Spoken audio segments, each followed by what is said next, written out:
Merci, Monsieur le Ministre. La parole est à Madame Marie-Georges Buffet pour le groupe de la Gauche démocrate et républicaine. Merci, Monsieur le Président. Monsieur le Premier ministre, hier soir, le Président de la République a ouvert la voie à une levée du confinement le 11 mai, sans vraiment lever les inquiétudes et donner une garantie suffisante concernant les conditions sanitaires et sociales de sortir de crise. Ce week-end encore, le président du MEDEF a proposé que les Français travaillent plus dès la fin du confinement.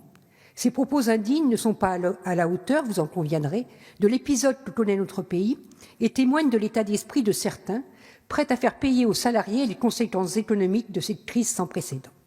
La santé de chacun de nos compatriotes doit primer, sur toute autre considération. Il n'est pas acceptable que les salariés continuent de se rendre sur leur lieu de travail sans bénéficier des équipements de protection nécessaires. Qu'en sera-t-il dans 4 semaines ? L'État sera-t-il en capacité de fournir les tests et les masques pour garantir la sécurité sanitaire de tous les salariés ? Cette crise révèle les inégalités sociales, vous en avez parlé, Monsieur le Ministre, importantes qui se jouent au sein du monde du travail. Les salariés les plus exposés sont souvent les moins bien rémunérés. Beaucoup d'autres subissent une perte importante de pouvoir d'achat en raison d'un chômage partiel indemnisé à 84% du salaire net et une hausse des prix à la consommation. Si l'annonce hier soir d'être ciblée en faveur des familles et des étudiants modestes par le président de la République va dans le bon sens, cela est loin d'être suffisant. Le déconfinement doit s'accompagner pour les plus fragiles d'actes forts en matière de sécurité sanitaire, de pouvoir d'achat et de solidarité. Il convient sans plus attendre d'augmenter les prestations sociales, de mieux indemniser le chômage partiel et de revaloriser le SMIC de façon importante. Monsieur le Premier ministre, quand allez-vous inscrire à l'ordre du jour ces propositions ? Je vous remercie. Merci, chers collègues. La parole est à Monsieur Olivier Véran, ministre des Solidarités et de la Santé.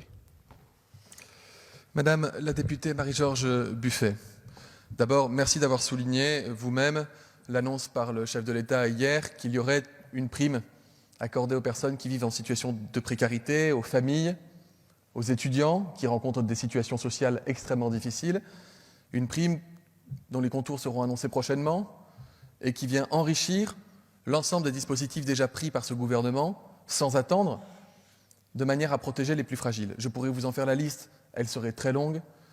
Juste vous rappeler qu'il y a eu une prolongation automatique des prestations sociales pour les ayants droit sans avoir besoin de démontrer qu'ils étaient toujours ayants droit, qu'il y a eu la prolongation de la trêve hivernale, qu'il y a un soutien très fort aux associations qui, sur le terrain, dans des conditions difficiles, et vous me donnez l'occasion de les remercier en sincérité pour l'action déterminée qu'ils mènent pour protéger les plus précaires, les sans-abri, les personnes migrantes, y compris les travailleurs sociaux, les éducateurs sociaux qui font un travail absolument remarquable et qui n'ont jamais failli depuis le premier jour.